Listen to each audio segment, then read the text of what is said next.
Odia dock 2.0 को subscribe करंतु एवं डाण पटे थिबा घंटी को दबाई दियंतु आउ पांतु लेटेस्ट अपडेट ओडिशा विषय रे। सबुठारु अधिक मेसेजिंग आप मानक मध्य व्हाट्सएप रो चाहिदा अधिक रही। व्हाट्सएप व्यवहारकारी मान संख्या को देखि व्हाट्सएप नुआ नुआ फीचर आनिबा को जाउछि, किंतु किछि व्हाट्सएप व्यवहारकारी मानक पई दुख खबर रही।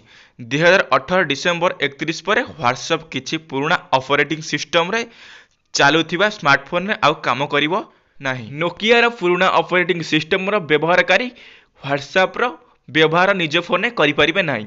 एही ऑपरेटिंग सिस्टम हेउछि नोकिया S40। एही ऑपरेटिंग सिस्टम रे चलुथिबा फोन रे 2018 डिसेम्बर 31 रु व्हाट्सएप रो चलिबो नाही। एही ऑपरेटिंग सिस्टम रे व्हाट्सएप चलुथिबा हेतु मेसेजिंग आप एबे एही प्लेटफॉर्म रे फीचर डेवलप करि परिबो नाही।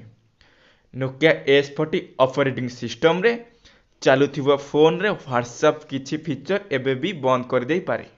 सही परी एंड्रॉयड 2.3.7 ओ आईफोन iOS रे 2020 फेब्रुआरी 1 पर व्हाट्सएप काम करिबो नाही। व्हाट्सएप निजर एक बयान रे कहिछि कि एही निष्पत्ति एथिपाई निया जाइछि कारण आमे प्लेटफॉर्म पाई सक्रियता सहित फीचर डेवलप करि परिबु नाही। किछि फीचर कोनोसी समय भी बंद हो जाई पारे। एहा पूर्वरु window iPhone 8.0 BlackBerry OS BlackBerry 10 पाई 2018 डिसेम्बर 31 रु व्हाट्सएप सपोर्ट बंद कर दिया जाइछि।